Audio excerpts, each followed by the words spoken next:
I came up here to film this video and I forgot to get something that I bought. I will be right back and I will show you what it is. Okay, there we go.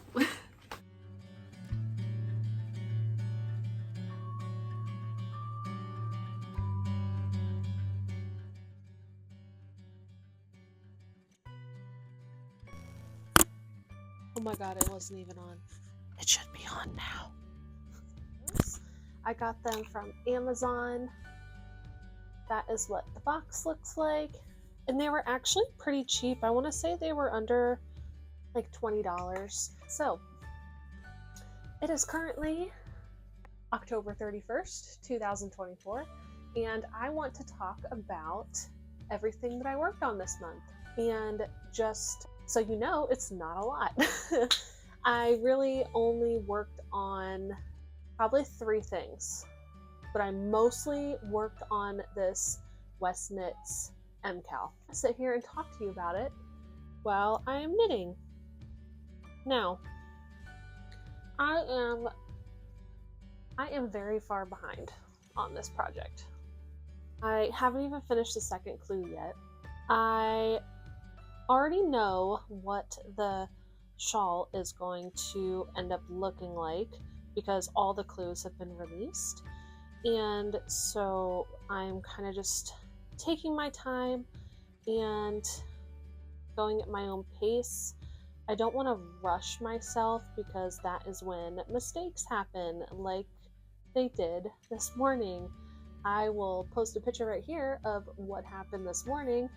I dropped a bunch of brioche stitches, and if you are not familiar with brioche, it is a bit complicated in itself, and I've never actually successfully completed a full brioche project, so this is quite a new adventure for me.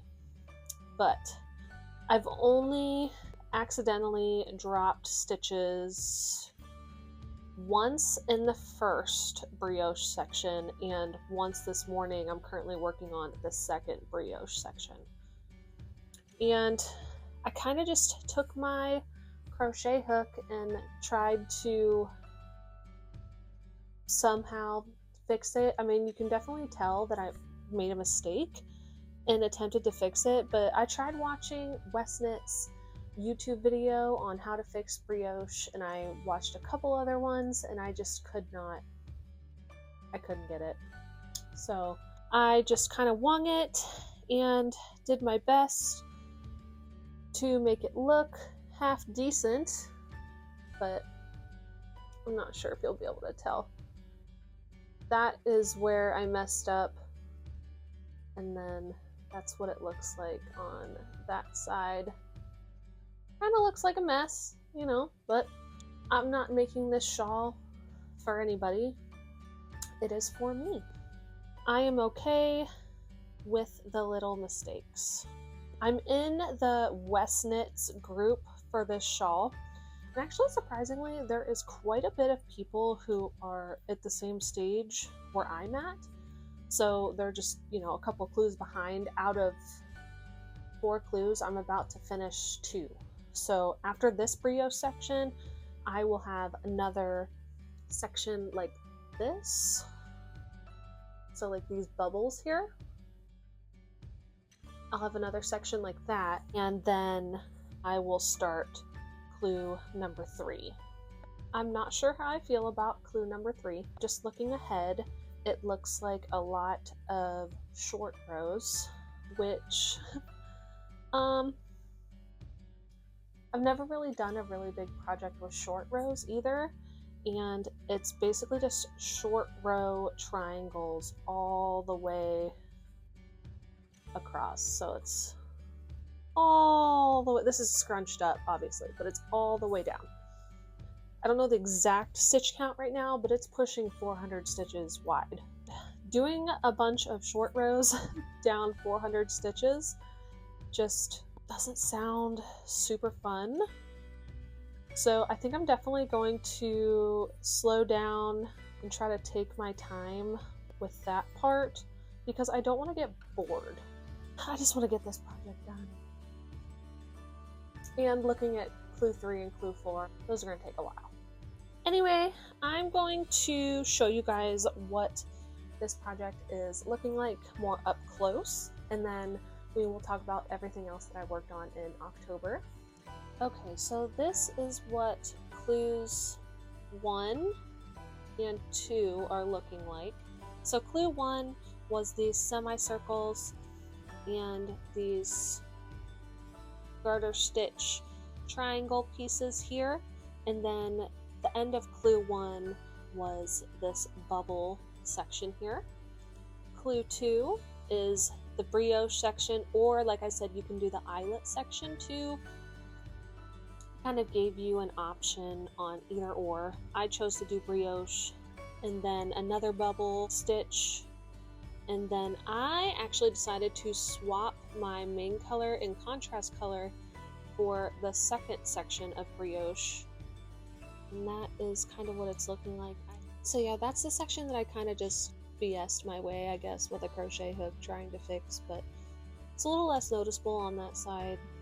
But on this side, you can definitely tell that it just doesn't look that great. But anyway, I don't think in the grand scheme of things, especially with how big this shawl is going to be, that it is that big of a deal.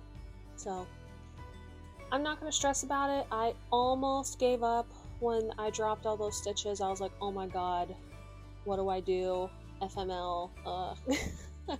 But I just wung it, tried to pick up the stitches, and I mean, it is what it is. So I almost forgot which direction I was going with my brioche stitches. That would have been a disaster. Now, talking about other things that I have worked on in the month of October, I thought it would be something cool for our family to have a Christmas tree skirt that was handmade.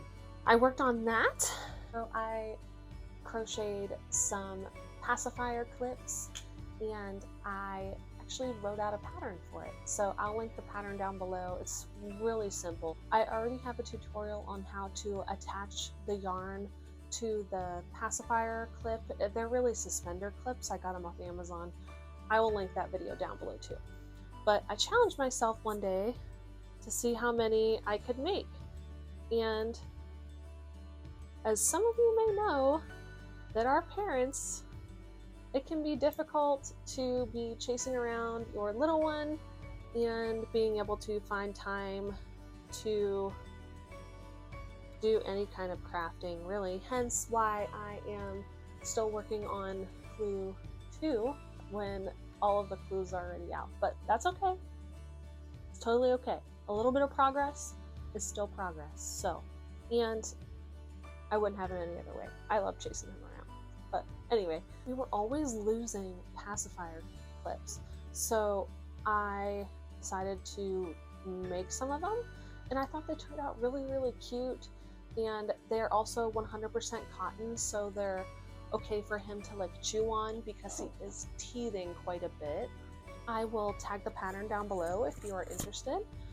And also, if you're interested in buying any of them, I will put a link to the pacifier clips that I have available for purchase, so down in the description box. Anyway, that is kind of the October monthly update. Plans for November. Obviously, I want to finish this shawl. I want to finish this in November and be done with it. So by the time it really starts cooling off here in Georgia, I will have a nice shawl to wear, when it's 50 degrees outside, because now that's freezing to me for some reason, even though I've literally lived in Alaska, but just, Anyway, but I want to have something nice to just throw around my neck with a jacket that's pretty, and so I want to get this finished. And then another goal that I have is to break the cross stitching back out. I actually brought my pattern that I designed downstairs. It is the pattern that says "Home is where the U.S. Army sends us." That's what it looks like right here. And so I broke that one out, and I figured that if there's a day where I don't feel like knitting, I can work on that. Plus it's only a few colors, it's not a super complicated cross stitch.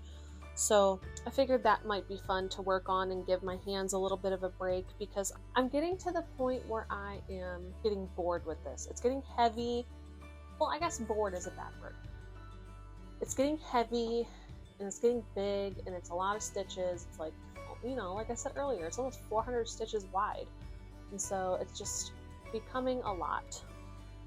So I brought my cross stitching bag downstairs with my pattern. I just decided that that was the one that I was going to work on. It was already in my cross stitch bag, so that is the one we're going with. I know a few videos ago I talked about doing the spinning wheel, and that would decide what cross stitch project that I worked on, but I am just like, I don't have the energy for that today. So that one was already in my cross stitch project bag. I was like, oh, guess we're going with this one. Perfect. Plus it's already like almost halfway done. I'll post a progress picture of what it looks like right now, and I'm already like not quite halfway done with the US Army portion, which is like the big block of color of the entire pattern. I want to possibly get that cross stitch done in November. If anything, I do want to do some cross stitching to give myself a break from this. We're going to go down to an Air Force base in Florida, and my husband, he plays basketball for the military base that we live on. So we're going to go down there. He's got a game, and the Air Force base is right on the beach. So I'm gonna go check out the Florida beach. I have never been to a beach in Florida before. I've only ever been to Orlando. Hopefully it's nice weather. We'll see. I just want to say, if you guys enjoyed this video, thank you so much for watching. And I hope you would consider doing the YouTube things right here. So liking the video, commenting down below. Let me know what crafty thing you're working on. If you're working on this shawl, where are you at? What clue are you on? How's it going for you? Are you as like slow, I guess, as I am? Are you only on clue 1 or clue 2, or are you done with your shawl? Let me know. And also consider subscribing to the channel. It helps me out a lot. All of the YouTube engagement helps me out tremendously, and I appreciate you guys so much. So we are almost to 2,000 subscribers on this channel. So let's keep it up. I appreciate you guys. But anyway, I will check back in when I have another update. Right now, it's just my goal to do like one of these like update video. Hello. One of my goals to do at least an update video a month and let you guys know what I worked on the whole time. And then I'll try to maybe do a video or so in between, but with the little one, he only takes like 1 nap a day, and chasing him around, I'm exhausted, so I have very limited time to really work on much. But when I do, I will let you guys know how it's going. I post pretty much daily on Instagram, whether it's in my story or actual posts. So down below, I will have my Instagram handle and everything. And that's all I have for you guys. I will see you in the next video. If you are going trick-or-treating for Halloween, I hope you guys have a good time. I will see you in the next video, and have a good rest of your day. Bye guys.